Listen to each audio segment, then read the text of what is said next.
Hello, thanks for joining us.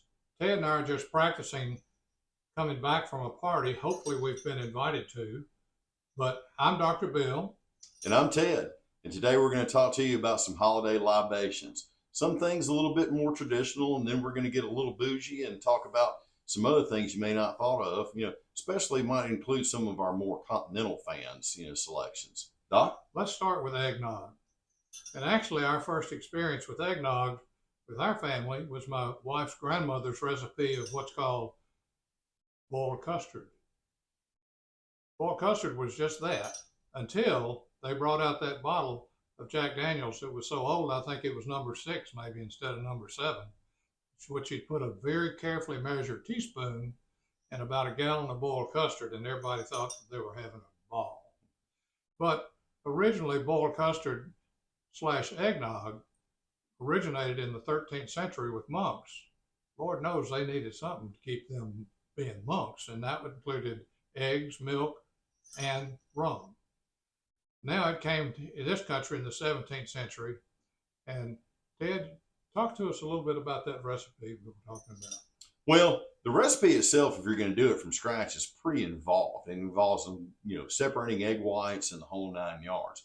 But you can also go and just get you a good thing of eggnog from your grocery store, and then add one of the 3 main ingredients, one of which Doc's already mentioned, rum, but you can also use bourbon and brandy too. Or if you use Martha Stewart's recipe, you actually use all 3.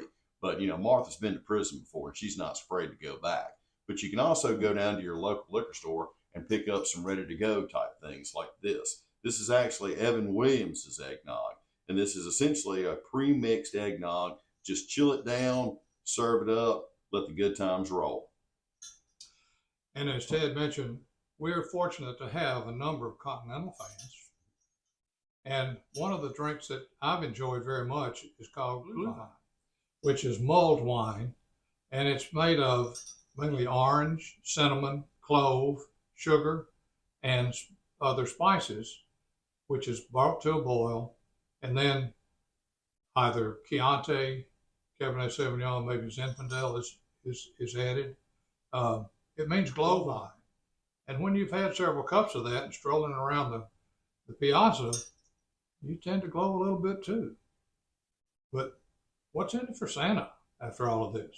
Well, you got to have something, to pick for old St. Nick. And, you can do a lot of different options on that. Santa's not real choosy, but he does enjoy some good spirits. One of those great options that you can do, as always, is a port.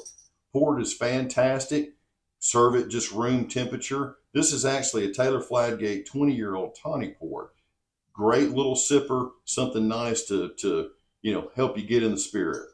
But you can also do something like a great cognac or brandy.